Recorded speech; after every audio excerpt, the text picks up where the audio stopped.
Je m'appelle Gilles Arthur et je suis l'auteur de Street Magic.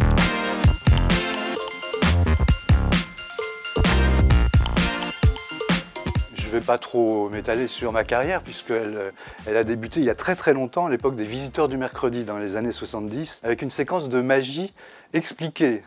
C'est assez drôle puisque je suis là pour ce livre de magie expliquée, justement, de magie de rue. Dans les années 90, Fort Boyard, j'ai fait 10 ans à Fort Boyard.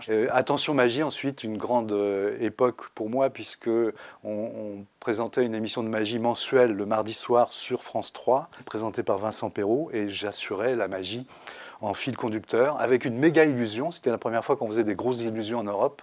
Et puis voilà 15 ans que je produis des primes, comme on dit, sur Paris Première, les championnats de France de magie et les Mandrakes d'or. Dans le livre Street Magic, évidemment, on trouve des tours de magie qui sont expliqués pour les enfants d'aujourd'hui. Donc les tours sont assez faciles et surtout sont des tours qui permettent de faire des effets auprès des adultes immédiatement. On n'a pas besoin de travailler des heures et des heures, comme dans certains ouvrages qu'on faisait il y a quelques années.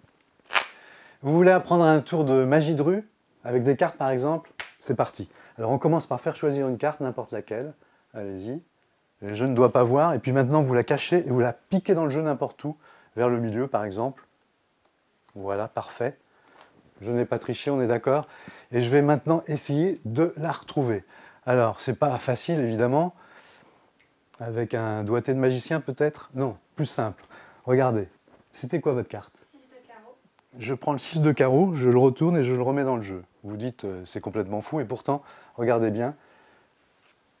Je monte toutes les cartes maintenant. Et il y a une carte dans le jeu, une seule qui est retournée. Vous avez dit 6 de carreau. 6 de carreau. Et c'est effectivement le 6 de carreau. Alors vous voulez peut-être connaître l'explication de ce tour de cartes. Eh bien c'est très simple. D'abord on utilise un jeu de cartes normal et on a une petite préparation. On prend la dernière carte du jeu et on la retourne. Évidemment, personne ne doit le savoir. On commence le jeu donc, le jeu est prêt. Personne ne sait qu'il y a une carte retournée dessous. On fait choisir une carte, n'importe laquelle, ça n'a pas d'intérêt. Là je peux la regarder mais voilà, c'est le 4 de pique. Et pendant qu'on l'a fait montrer à tout le monde, eh bien, on met la main dans son dos, derrière le dos. Et qu'est-ce qui se passe derrière le dos? Eh bien, on retourne l'ensemble du paquet, comme ça. Alors, ça permet juste d'avoir toutes les cartes à l'envers, en fait, sans que ça se voit.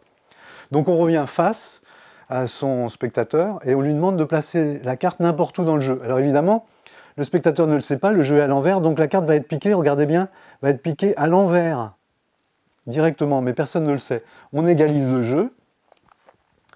On replace le jeu une fois derrière le dos. Qu'est-ce qui se passe derrière le dos? Eh bien, on a juste à retourner la première carte du jeu à nouveau. Et l'ensemble du jeu se retrouve dans le même sens, sauf la carte choisie par le spectateur, qui, elle, se retrouvera normalement à l'envers. Et le tour est joué. Un autre tour de magie de rue avec un téléphone et un ballon, par exemple. Alors, comment rentrer un téléphone à l'intérieur d'un ballon? C'est très compliqué, voire impossible. Pourtant, on commence par gonfler le ballon.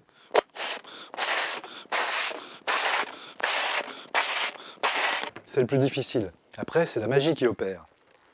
On place le téléphone sous le ballon.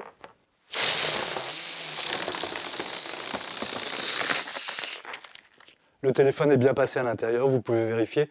Et il vous faudra même une paire de ciseaux pour découper le ballon et récupérer votre téléphone. À moins que vous connaissiez le truc de magie que vous trouverez dans Street Magic.